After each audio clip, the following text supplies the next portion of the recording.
Hello student, कैसे हैं आप सब। स्वागत है आपके अपने यूट्यूब चैनल आर के मैथ्स जीनियस। आज जो है 7.1 का जो है 7.1 एक्सरसाइज का क्वेश्चन नंबर जो है वह फर्स्ट करेंगे। And question number first is in quadrilateral A B C D A C is equal to A D. तो ये हमारे पास ए सी है, ए सी जो है is equal to A D है।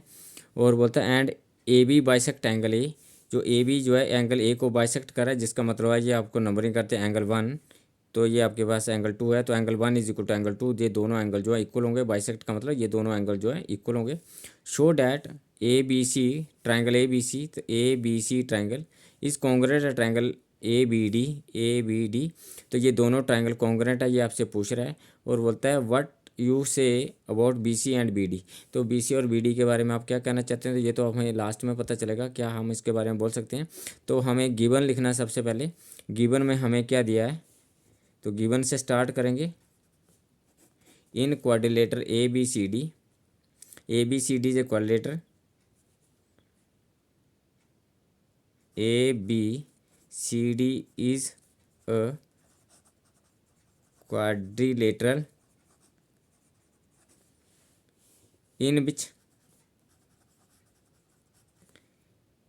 AC is equal to AD। AC is equal to AD है such that angle 1 is equal to angle 2 के equal है। ये हमारा गिवन हो गया। हमें टू प्रूव क्या करना है, वो भी हमें लिखना है। तो क्या प्रूव करना है, triangle A B C is congruent है ट्राइंगल ए बी डी के कॉन्ग्रुएंट है। तो हम इसका प्रूफ स्टार्ट करेंगे। तो प्रूफ में हम क्या लिखेंगे, प्रूफ में दोनों ट्राइंगल का नाम लिखेंगे। In triangle A B C and triangle A B D. तो ए बी सी ट्राइंगल में हमारे पास क्या है, A C is equal to A D है। क्यों A C is equal to A D है, क्योंकि ये गिवन में दिया हुआ है।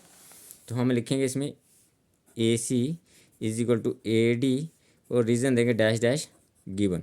कहाँ से लिया आपने, गिवन से लिया। उसके बाद सेकंड पार्ट में angle 1 is equal to angle 2 equal है। क्यों इक्वल है, क्योंकि ए बी जो है एंगल ए का जो है बाइसेक्टर है। तो ये दोनों एंगल इक्वल हैं। तो angle 1 is equal to angle 2। तो हम इसमें लिखेंगे angle 1 is equal to angle 2। कहाँ से लिया, ये भी आपको जो है गिवन है। और थर्ड जो है आपके पास जो है ए बी दोनों ट्राइंगल में कॉमन है। तो ए बी सी ट्राइंगल में ए बी आ रहा है और ए बी डी भी ट्राइंगल में ए बी आ रहा है। तो ए बी दोनों में कॉमन है। तो A B is equal to A B और रीज़न क्या हुआ, common. A B is equal to जो है ए बी के इक्वल हुआ, रीज़न क्या है, कॉमन है दोनों। देयरफॉर, तो यहाँ पे कौन सा क्राइटेरिया यूज हुआ, साइड एंगल साइड। देयरफॉर हम क्या लिखेंगे, बाय SAS और रूल लिखेंगे। क्राइटेरिया भी आप लिख सकते हैं बाय SAS रूल। ट्राइंगल क्या होगी, triangle A B C is congruent है ट्राइंगल ए बी डी के ये कॉन्ग्रुएंट होगी। अगर ये दोनों ट्राइंगल कॉन्ग्रुएंट होगी, A B C and A B D congruent होगी, तो ये पार्ट इस पार्ट के ऑलरेडी इक्वल है, ये दोनों का कॉमन है। तो उसने बोला है बी सी, हमें कहा है बी सी और बी डी के बारे में आप क्या कहना चाहते हैं, what you say about B C and B D. तो बी सी और बी डी भी इक्वल हो गए, क्योंकि कॉन्ग्रुएंट जो होता है, कॉन्ग्रुएंट में मतलब होता है कि आप इस ट्राइंगल को उठाएंगे और इसके ऊपर रखेंगे तो एग्जैक्ट आएगी। मतलब है इसके कोरस्पोंडिंग पार्ट इक्वल होते हैं, मतलब बी सी जो है बी डी के इक्वल होगा। तो हम किसमें लिखेंगे, B C is equal to B D, B C is equal to जो है बी डी आएगा। रीज़न क्या आएगा, dash dash C P C T, जिसका मतलब होता है corresponding part of congruent triangle.